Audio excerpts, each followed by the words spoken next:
Hello, Honorable Committee. My name is Christina Warner Hamilton, and I am the New Hampshire State Director for Reproductive Equity Now. We advocate for everyone to have access to reproductive and maternal health care, and that if they choose to become parents, that they can do so in environments that are healthy and supportive.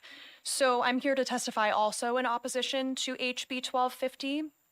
I appreciate the questions about amending the bill, but this bill, as written, targets the modest but impactful shifts that we made last year through Momnibus so that parents can remain in the workforce and also achieve healthy outcomes for themselves and their infants.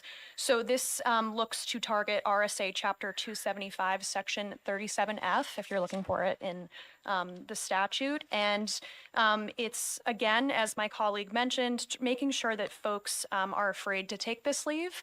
We worked very closely with the BIA to use the language of reasonable in this law, and also made sure that it was something that was sustainable for employers. So the leave is unpaid. You have to give that reasonable time before you request taking it. And as mentioned, you can request documentation to make sure that it's being used appropriately. Respectfully, I'm not sure that the law was designed for a heart surgeon. I think it was designed for an hourly worker who is afraid to take time off to care for their child. Also, in this economy, no one wants to take 25 hours of unpaid time.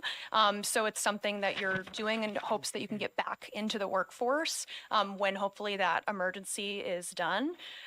So we hope that, it's recognized that 25 hours is approximately 3 full work days if someone has an 8-hour job, and handling a infant's emergency early on would be what would be best to make sure that that time off doesn't last longer. We know that moms and dads want to be working. I know as a newly married person who wants to have children, we need a dual income. So we hope that this will help retain employees in the workforce so that they don't have to choose to leave. 1 in 4 moms are currently leaving the workforce within 1 year after giving birth. So we thank you for your consideration, but hope that you oppose this bill, and I'm happy to take any questions. Thank you for your testimony. Questions? Representative Staub.